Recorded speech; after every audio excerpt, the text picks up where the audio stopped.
Oi, testando o microfone. Cara, como é que começa o vídeo mesmo, hein? E aí, eu sou o Léo e eu sei que faz muito tempo que eu não apareço aqui no canal, mas eu queria anunciar que agora sim eu tô de volta aparecendo nos vídeos. Por uns motivos pessoais eu fiquei fora do canal por um período. E aliás, eu não tô colocando efeito na minha voz, é porque eu tô de mudança, eu acabei de chegar na casa nova, então aqui tá uma bagunça e tá um som enorme de eco. E por falar em mudanças, o canal tá passando por algumas mudanças que a gente vai comunicar a vocês melhor depois em um vídeo que vai sair aí. Eu não tô prometendo vídeo nem data pra ele, tá? Mas a gente vai falar mais dessas mudanças em um vídeo que a gente tá preparando aqui. Então não precisa criar expectativa pra ele, tá? Em algum momento ele vai sair, a gente vai explicar tudo pra vocês. Mas eu queria dizer que eu tô muito feliz em voltar pro canal e participar das gravações. Eu só tava escrevendo roteiro esse período todo e é muito bom poder falar novamente sobre essa obra que eu gosto tanto. E pra vocês que me conhecem, eu, o teorista, o palestrinha desse canal, ia deixar um capítulo desse passar sem eu falar sobre ele? É claro que não. Então deixa só arrumar esse áudio aqui. E sejam muito bem-vindos ao canal Supernovas, o canal favorito do Eiichiro Oda. Como eu já falei, eu sou o Léo e vamos para mais uma review de capítulo, o capítulo 1121.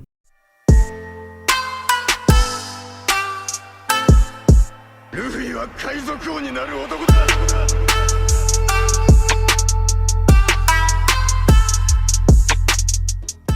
E pra começar, esse capítulo não teve a história de capas da Yamato, mas teve uma capa bem... Bom, vocês sabem. Vemos mais uma vez essa aranha chata do Saturne tentando atacar o navio de Elbaf. Bonnie vira Nika de novo e ambos se preparam pra atacar ele. Aí a gente corta pra continuidade do discurso do Vegapunk. Assim como Barba Branca, ele fala que o dia que o mundo vai conhecer a verdade do século perdido vai chegar. Mas aqui tem uma página que pra mim foi extremamente interessante e acho que bem óbvio até. Ele diz que a arma ou as armas que causaram um incidente artificial no mundo, a subida do nível do mar, ainda existe propositalmente. E aqui entra o que eu disse que parece ser muito óbvio dessa página. A gente vê então Shirahoshi, que é a própria Poseidon, a gente vê a Vivi, que é dela Basta, onde tinha o poneglyph de localização da Pluton, o soberano da Terra, e por último a gente vê um vislumbre de Skypiea, que é nada mais que uma referência ao próprio Uranus, o soberano dos céus, a última arma que a gente não viu ainda. Até relembrando um pouco aquele meu vídeo sobre Elbaf, eu comento que a Uranus pode estar no topo de Yggdrasil, e o topo de Yggdrasil, a grande árvore de Elbaf, acaba por ser uma ilha no céu, que é onde pode estar essa arma final que a gente não viu ainda. E Oda usar tanto a serpente, que é citada pelos gigantes, quanto também a ilha do céu pode ser um indício disso. Mas a página seguinte, que pra mim foi como um presente. Desde o vídeo do Eiichiro Oda não pode ver que a gente comenta como o povo de Asas e as raças dos céus são responsáveis pela tecnologia do século perdido. A gente vê isso tanto na Lua quanto na própria passagem por Skypiea. Naquele vídeo em específico, eu até falei a fala do Barba Branca, de como ele cita que existia uma raça que dominava fogo e vivia sob a Red Line, no topo dela, aonde agora é Mary Joyce. Somado à fala do Doflamingo, que diz que os Tenryubitos se mudaram para Mary Joyce e não criaram ela, e agora com a fala do Vegapunk fica bem óbvio que o povo do século perdido, principalmente o povo com asas, foi responsável por criar a tecnologia Mary Joyce e tudo que a gente conhece como século perdido. E o melhor disso tudo é o próprio Oda dar ênfase no Marco se lembrar das palavras do Barba Branca, que já tinha acontecido capítulos passados sobre os Narianos, o King aparece logo em seguida, e por último, a tribo dos Três Olhos. Vale lembrar que os bucaneiros também são citados em uma pequena cena com o Kuma. E não é muito louco pensar que nesse mundo de One Piece toda raça que não é humano é escravizada, ou tem sua cultura roubada, ou é completamente aniquilada do tempo, fazendo até os próprios descendentes nem se lembrarem do que eles eram no passado? Não dá pra negar que One Piece às vezes parece mais uma crítica à realidade do que só uma história de ficção. E mais uma vez é muito interessante notar aquilo que o próprio Vegapunk citou no capítulo passado e que tinha a ver com o próprio Doflamingo, que os vencedores definem o que é história e transformaram as pessoas que viviam no país de Deus em demônios e se autoproclamaram como os deuses. E eu digo isso porque no próprio quadrinho que aparece do Barba Branca, ele usa o termo Kami, ou seja, ele tá falando que existia um país de Deus naquele lugar, ou país de deuses. E bom, falando em japonês, eu espero muito que você fique até o final desse vídeo, porque eu tenho uma coisa muito interessante para falar sobre o nome e o número desse capítulo. Dito isso, voltamos para o núcleo de Luffy e Bonnie, e eu queria dizer que essa cena foi belíssima e eu fico muito emocionado de ver a Bonnie dessa maneira. Eu sei que tem diversas opiniões a respeito da Bonnie e da transformação dela, mas todo o contexto que a Egghead contou e tudo aquilo que a gente viu o Kuma e ela própria passar fez essa cena ter um peso descomunal e foi incrível ver o Saturne apanhando desse jeito. Agora uma coisa que eu vejo poucas pessoas comentando é sobre como os capítulos de One Piece têm uma narrativa própria. A gente sempre acompanha por sagas, por arcos, vê os desenvolvimentos dos personagens, mas cada capítulo em si, por mais que pareça pequeno e com poucas páginas, ele também tem uma narrativa própria. Ele também quer contar explicar algo e tem uma história a ser seguida ali, certo? E a narrativa desse capítulo foi muito interessante para coisas que estão nas entrelinhas da história, por assim dizer. Além de ter sido muito bem desenhado e o Oda ter feito toda uma narrativa da Bonnie para ela mostrar o quanto ela sentia desprezo pelo Saturno e o quanto ela ainda acreditava na lenda do seu pai, a lenda do Deus do Sol, e também que ele era um herói que iria salvá-la, assim como o próprio pai tinha dito, essa cena carrega um peso dramático daquilo que o Vegapunk também fala no meio dela. Enquanto o Vegapunk fala sobre a morte do Roger e do Barba Branca e que isso começou uma nova era, ele introduz o tema de que as pessoas que virão no futuro e que estão prestes a pegar o tesouro já estão chegando, e quando esse dia chegar, ele acredita na sabedoria humana. Ele acredita que apesar da catástrofe, os seres humanos podem se proteger por meio da ciência e da própria sabedoria. Só que é aí que quando vemos Bonnie e Luffy dando soco no Saturn e eles rindo de ter derrotado o Saturn assim, quer dizer, só jogado ele pra longe, ele diz que existem pessoas no futuro que não podem ser paradas como Roger e Barba Branca, e o destino do mundo, apesar de toda a catástrofe e da proteção dos humanos, depende dessa pessoa. Então nesse momento a gente vê os Chapéus de Palha, vê o Luffy, vê os gigantes. Então toda a narrativa do capítulo mostra que as pessoas que Joy Boy esperava, querendo ou não, são os nossos protagonistas. Só que quando você soma toda essa narrativa do macro da história junto com a narrativa da Bonnie e tudo que ela sofreu junto com o Kuma, torna essa cena ainda maior. Ela tem um peso dramático não só para a história geral do mundo de One Piece, como para a trama que a gente tá acompanhando agora em Egghead. Então, cara, vendo isso dessa maneira, esse capítulo se torna ainda maior do que ele já é. Ok, legal, mas precisamos falar do Rei dos Piratas. O Vegapunk fala uma coisa muito interessante na página passada sobre se o Roger fez isso de propósito ou se foi tudo uma coincidência do destino. E é claro que não. O Roger fez isso bem planejado. Se a gente parar pra pensar, o Rayleigh falou que já queria encontrar o Luffy há muito tempo. O Shanks estrategicamente estava no East Blue num momento bem exato ali da história que a gente sabe daqueles 20 anos, mais o tempo que essa criança ia crescer, que é o que as baleias, os reis dos mares falam lá na Ilha dos Tritões. Temos o Crocus no Cabo dos Gêmeos, na entrada da Grand Line, pra ser meio que um vigia, pra ver o momento que o garoto passasse, e é o que ele faz, porque quando o Luffy vai embora daquele lugar, ele fala: eu acho que é ele que nós estávamos esperando, Roger. Temos também um detalhe muito interessante, que é a passagem de tempo. Quando o Oden volta com o Roger pra Wano, ele fala que em exatos 20 anos o Joy Boy voltaria, então eles meio que sabem a data, ou sabiam o momento que aquilo ia acontecer no país de Wano. Outra evidência bem crucial, que é o nascimento do Ace. Muita gente comenta que a Rouge fez aquilo só pra proteger o Ace de ser pego pela marinha, mas não é muita coincidência que o Roger, assim que volta do Laugh Tale, fala que o filho dele encontraria o tesouro One Piece, e aí a Rouge espera e segura o garoto na barriga até que ele nascesse em um momento exato. Sinceramente, se fosse só pra achar a criança, eles poderiam ter encontrado muito fácil. Eu acho que aquela desculpa da Rouge foi mais pra que o Ace nascesse no tempo exato da profecia, tanto que isso tem uma evidência também no Shanks. O Shanks ter ido pro East Blue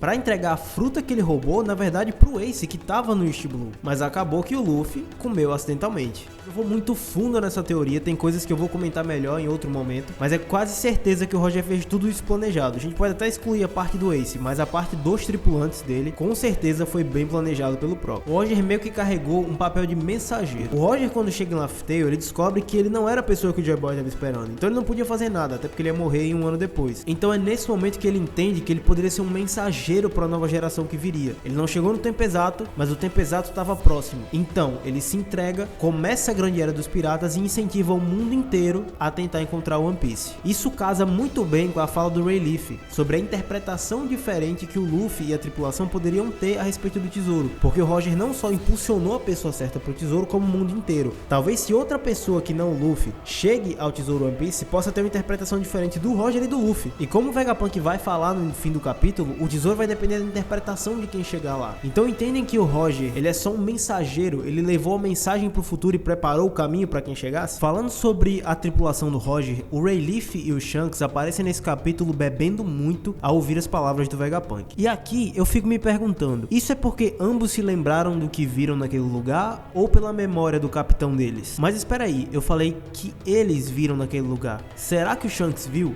Porque é muito provável que o Shanks saiba um pouco ou quase tudo da história do século perdido, baseado nessa reação que ele teve junto com o Rayleigh. Mas bom, teorias à parte, pode ser só uma saudade que eles tiveram do capitão e estavam bebendo para afogar as mágoas. De qualquer maneira, vamos para a parte mais importante desse capítulo e que eu disse que eu falaria no final do vídeo, e aqui eu quero que você preste muita atenção nos próximos minutos. Vegapunk continua falando e nos guia até a página final desse capítulo, que é uma página sensacional, com os personagens mais importantes e mais legais e mais relevantes nesse momento do mundo, e óbvio, mais importante de todos, que é o próprio Bug. Tem um mano ali que aparece de sombra, mas eu não vou falar muito dele nesse momento, vou deixar mais pro final. Eu preciso falar sobre algo que é muito mais importante que tá nas entrelinhas desse capítulo. O número desse capítulo é 1121, certo? Você já me viu falar sobre jogo de sílabas, o Gorowa Z, relacionado ao 1127, naquele vídeo do Eiichiro Oda não pode ver, que eu digo que 1127 significa Hitou Tsunagi, e aí se adiciona o Dairyou, que seria o tesouro que conecta tudo ou todas as pessoas em uma única peça. Eu sei que se você é inscrito antigo já me viu falar isso 1 milhão de vezes, mas agora a coisa é muito mais importante do que só essa fala de antes, tá? Ok, vamos brincar com os números desse capítulo. Os números desse capítulo podem ser lidos da seguinte maneira: daquele número que eu falei anteriormente pra cá, 1127, só tem a diferença entre o 1 e o 7 no final, certo? Então vamos repetir o jogo de sílabas. Para facilitar, vai estar aí na tela pra vocês, tanto os kanji quanto os hiragana, pra vocês irem me acompanhando no raciocínio. A gente pode ler o 11 e o 21 como Hito Hito no Nihi. Isso é uma frase que pode ser traduzida para algo como o dia da conexão entre pessoas ou o dia das conexões pessoais. Legal, Léo, mas o que isso quer dizer? Isso é uma frase solta. Vamos colocar no contexto de One Piece agora, certo? Se a gente quiser ser um pouquinho mais poético e encaixar isso dentro de One Piece, o dia da conexão entre as pessoas, a gente pode mudar algumas letras do japonês e criar Hito Hito no Tsunagari no Hi. Isso é um pouquinho só diferente de Hitou Tsunagi Dairyou, certo? E essa frase seria o dia das conexões entre todas as pessoas. Essa frase une o conceito de dia, que é Nihi, o 21, e a conexão entre as pessoas, que é o 11, que seria o Hito Hito. A gente adicionaria aqui só o Tsunagari, que é uma conexão entre esses dois números. E aqui temos a frase o dia da conexão entre as pessoas, o dia da conexão de todas as pessoas. Agora coloca isso dentro da narrativa desse capítulo. O Vegapunk insiste em todo o discurso dizendo que ele precisa unir toda a humanidade em um propósito só, para que eles se protejam da pessoa que vai achar o tesouro. Ele fala que existe uma pessoa que o Joy Boy espera que encontre esse tesouro, que é a pessoa com o propósito certo, mas não se sabe se essa pessoa vai realmente chegar lá. Então o mundo vai ter que estar unido em uma conexão só para se proteger de uma grande catástrofe, semelhante ao que aconteceu no passado. Agora vamos voltar àquele vídeo que eu falo sobre Hitou Tsunagi Dairyou, certo? Eu disse que é um tesouro que conecta todo mundo em uma só peça, mas a frase no literal, por assim dizer, seria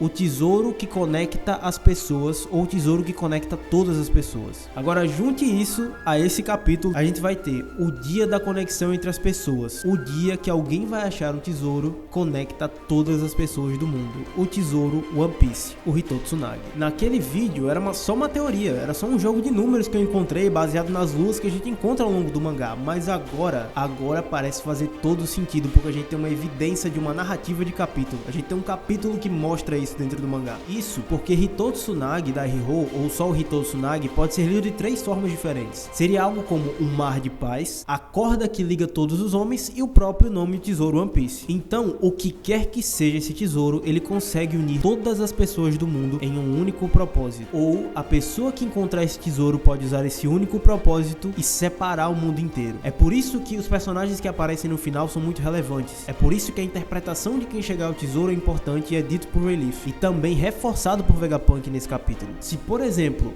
Barba Negra chegar ao tesouro One Piece, ele vai querer usar aquele tesouro pro poder, assim como o Imu, assim como a Marinha, os Gorosei e por aí vai. Mas se as pessoas certas, ou a pessoa certa que se espera, que é o Luffy, encontrar esse tesouro, ele vai usar todo esse propósito e o tesouro que tem lá para unir o mundo inteiro em uma só peça. Parece besteira, mas só o número do capítulo e a narrativa dele próprio, como eu falei anteriormente, é muito importante para entender quase tudo da história. Essa página dupla não foi desenhada à toa e não é só para ser bonita, ela tem todo esse peso em uma só página. E tudo isso, no fim das contas, é muito engraçado. O que quer que o Roger tenha encontrado foi deixado por uma pessoa que era muito engraçada, que era o Joy Boy. Então, se ele chegou lá e encontrou algo que faz remeter essa ideia de unir todo mundo, que é quase impossível unir o mundo inteiro de pessoas tão diferentes, de raças diferentes, de cabeças diferentes em uma só coisa, parece ser uma ideia ridícula. E dependendo do que é óbvio que faria o Roger rir. Mas como eu disse, o que diabos é esse tesouro e por que se uma pessoa diferente com outra cabeça chegar lá pode interpretar outra coisa totalmente diferente? Bom, eu já disse a minha aposta do que é o tesouro One Piece, vocês já sabem muito bem nesse canal,